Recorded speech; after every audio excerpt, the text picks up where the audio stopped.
আসসালামু আলাইকুম। 3 ডিজিটের সংখ্যার বর্গ করব, কিভাবে বর্গ করব 3 ডিজিটের?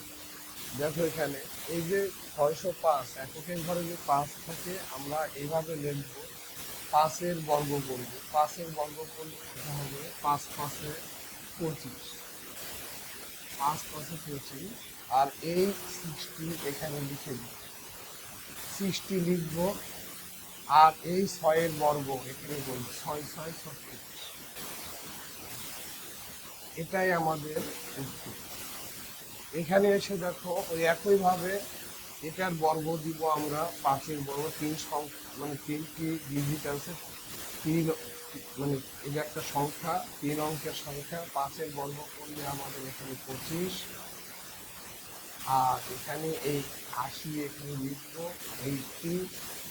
আর 8-এর বর্গ করবো, 8-এর বর্গ করলে 8×8=65। তাহলে এটার কি কত হবে? এই তিনটে এই অঙ্কের বর্গ কত হবে তোমরা কমেন্টে জানাও।